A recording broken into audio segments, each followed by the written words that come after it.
Before I begin this video, I want to ask you all a question. What makes a good horror game? Suspense? Music? Disturbing images? Or perhaps, jump scares? Hey, how are you all doing? My name is Ace Frosty, and I'm going to be ranking every Five Nights at Freddy's game in honor of the movie that just came out. Now, I saw it and thought it was pretty good. I'm not going to give a review here, but I liked it. When the credits started rolling, I felt like a kid again, and one thing I wanted to do was play the FNAFs. Now, I set nostalgia aside for this ranking, as I've done before, and I hope you enjoy. The games I'll be ranking today are Five Nights at Freddy's, Five Nights at Freddy's 2, Five Nights at Freddy's 3, Five Nights at Freddy's 4, Five Nights at Freddy's Sister Location, Five Nights at Freddy's Pizzeria Simulator, Five Nights at Freddy's Ultimate Custom Night, Five Nights at Freddy's Help Wanted, and Five Nights at Freddy's Security Breach. I'm not going to be ranking Special Delivery because it's not really a FNAF game and more of a Pokemon ripoff. Also, remember that these are all my opinion and you can have your opinions on these games. And the award for the worst FNAF game goes to Security Breach. Look, I'm gonna be real, I'm not a fan of Security Breach. I have a terrible memory of playing this game early on when it was a buggy mess, and I've never really gotten that bad taste out of my mouth. There are definitely some really cool things in this game. The whole mall is really well designed, and the animatronics look fabulous, but I already have a complaint. This game is not scary in the slightest. The animatronics don't look scary, and even Afton looks a little goofy. The jump scares are so lazy, which is shocking, because this is a FNAF game that was made by a much bigger team, and not just Scott Cawthon in his living room. I do really like the stuff with Vanny, and I think she's a really cool antagonist, but they don't do much with her. She's spooky when she appears, and the way she moves is really creepy, but there isn't much to her. For one of the biggest games, I have shockingly little to say about this one. But y'all gotta admit, the PlayStation trailer went hard, though.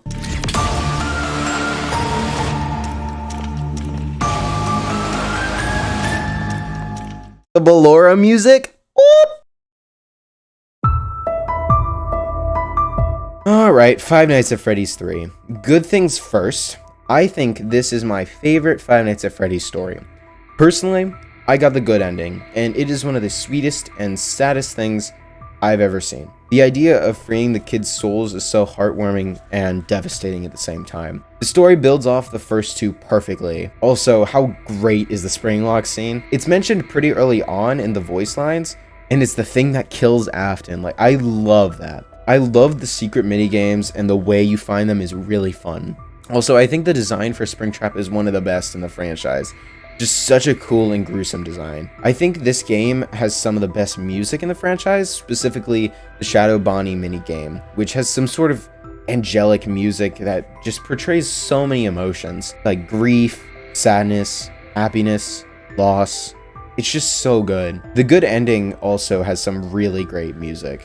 If I like this game so much, why is it ranked so low? Well, this game, I think, has the worst gameplay of all of them. You just click to emit sound. I didn't die once, and I was never close to dying. The gameplay isn't scary, even the jump scares aren't scary at all. The gameplay loop is so boring and repetitive that I was just bored most of the time. Springtrap also is so random. He either just sits and goes in the same vent for the whole night, or he books it towards your room so fast you can't do anything. The game was just boring besides the minigame stuff. I loved the minigame stuff, but the nights themselves were just so boring. The nightmare animatronics didn't do anything apart from just like being annoying and resetting your ventilation. This is a game that is boring if you're playing it normal, and slightly less boring if you're going for the good ending. Either way, the gameplay is just boring, but there are a lot of good things here to balance out the trash.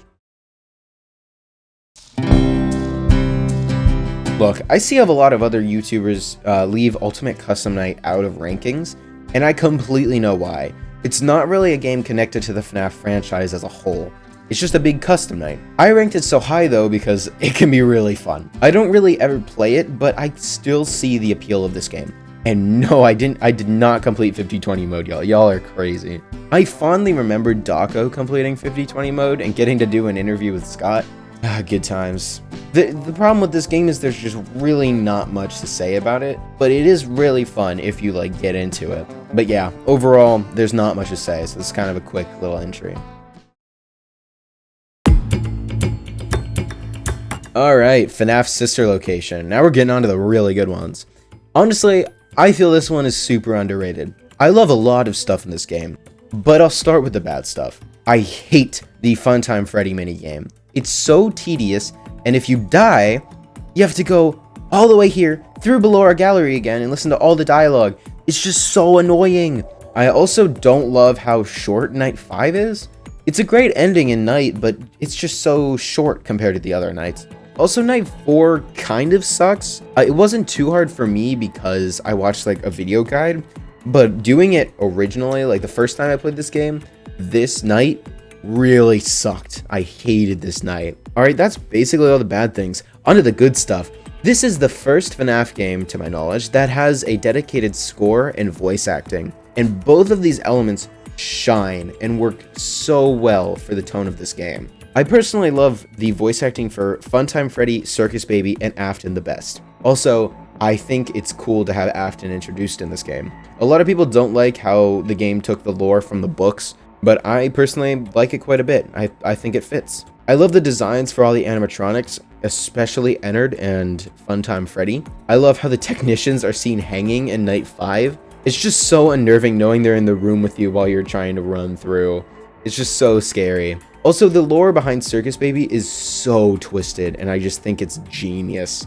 Like, the idea of Elizabeth being, like clamped in, it's just so creepy. Oh, and my favorite thing about this game, the fake ending.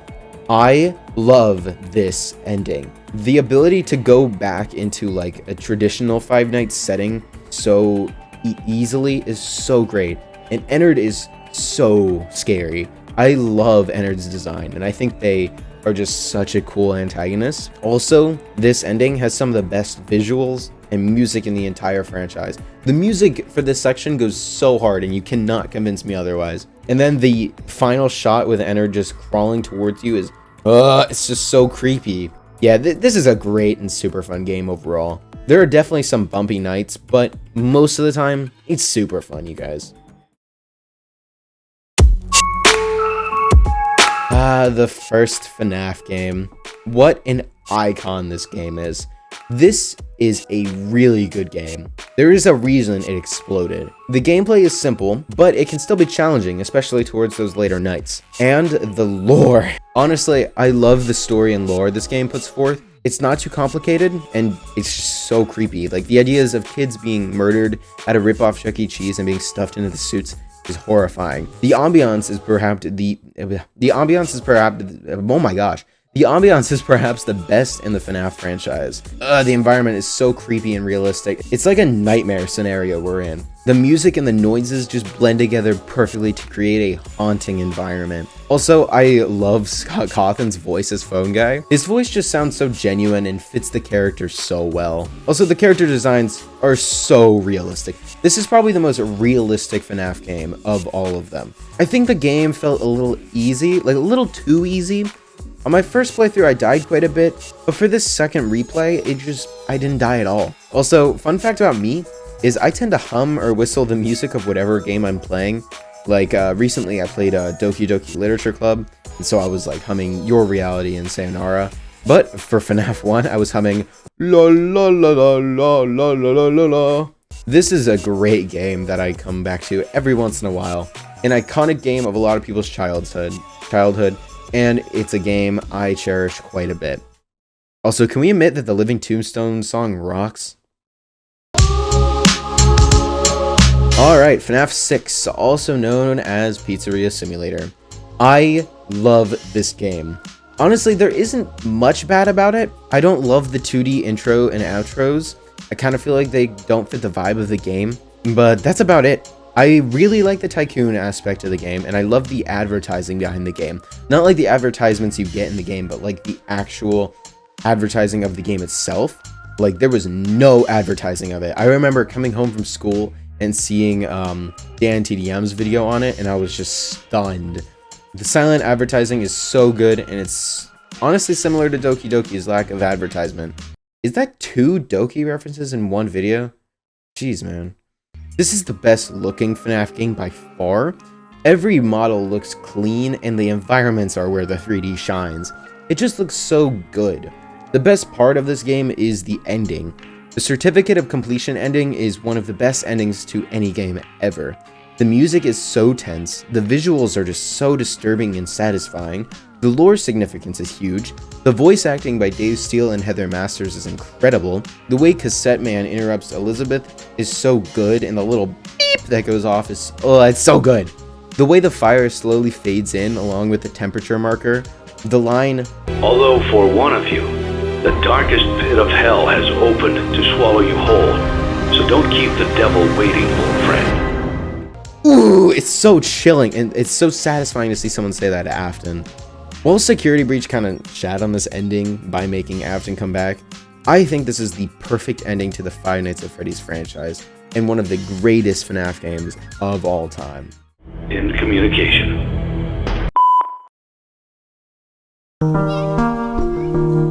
Alright, FNAF Help Wanted, also known as FNAF VR. This is also a game that is left out of a lot of rankings, and I understand why. A lot of the game is just remakes of FNAF games in VR. That being said though, this is the scariest FNAF game out there. I think FNAF 4 is still the scariest of the PC games, but there is nothing like the interactivity of VR. The animatronics look like 10 feet tall, and it's just so insane and so scary. Also, I love the hidden tapes and the lore behind the game. It's also creepy, and the one tape about the guy slicing his face off with a paper cutter is one of the most disturbing things I've ever heard. I like Glitch Trap a lot, and its end minigame where you play as the kid going to the party is so creepy, and the music is just great. It's just some of the best horror I've ever seen. There are a few minigames that I don't like, specifically the one where you have to shine the flashlight at the little babies around the room. But the majority of the game is really fun and really spooky. I don't have much to say about it, it's just a super fun game that I come back to every once in a while. I love this game, it's just so good. Oh boy, FNAF 2. When you Google the word chaos, it's just a picture of FNAF 2. This game is pure chaos. There are so many animatronics, it is so hard to keep track of anyone. It's just so perfectly designed, and I just think it's great. This is probably the most fun and replayable FNAF game. I think this is a perfect sequel to FNAF 1. It expands the lore in a very engaging way. The gameplay is fresh and new. The 3D animation looks even better than before. The cutscenes are great. Honestly, this is just a really good horror game. Phone Guy's lines have gotten even better and more engaging in this one. The lore is expanded perfectly through him. I love the new location and the new animatronics. The music and atmosphere is still great, but I think FNAF 1 did it slightly better. Also, I love how every night slowly lets you learn different animatronics. Like, night 1 is solely the toy animatronics, night 2 is mainly Foxy, night 3 is mainly the withered animatronics, night 4 is all of them but the toy animatronics, and night 5 is the whole gang. This game builds perfectly to an explosive final night. This is a great game. It's not super scary. I don't really like the jump scares. I think it's cool that they jump at you, but I still don't find them that scary. Everything else about this game, though, is like almost perfect. Also, why did Scott make Chica so thick? FNAF 4 is my pick for the best FNAF game. Honestly, I don't think I have any complaints about this one. This is without a doubt the scariest FNAF game in terms of gameplay. Staring into the void, thinking you don't hear anything, shining your light, and being jump scared is some of the most terrifying gameplay ever. I like how the first 3 nights are getting you familiar with the gameplay. Night 4 is just plain chaos, and Night 5 is a personal boss fight against Fredbear. I just love the gameplay, and I think this is actually the hardest FNAF game. Specifically the movement, and also the fact that you have to juggle different audio cues at the same time. The visuals are super good. I think the room looks really great, and it just captures that childhood fear of like, what if there's something in the halls? What if there's something under my bed? It's just such a good game. I think this game has the best jump scares of the whole franchise. The jump scares are just so visceral and scary. Like, you get lifted up and chomped in the face. It's just so scary. I also love the lore of this one. While I think FNAF 3 did a better job ending the lore of the first 3, FNAF 4 has the best standalone lore. The crying child's death in the bite of 83 is just some great story points. I know a lot of people don't like the box ending, and I can see why, but I think it's fine. You can definitely have your complaints, but I don't see a problem with that. I just love almost everything about this game. It's the only FNAF game I would truly describe as terrifying to play. This one is truly special, and it is why it is my favorite FNAF game of all time. Well, that's my list. I hope you enjoyed watching. I had a blast playing these games and ranking them for you all. I hope you have a great day, and God bless. Also subscribe, please.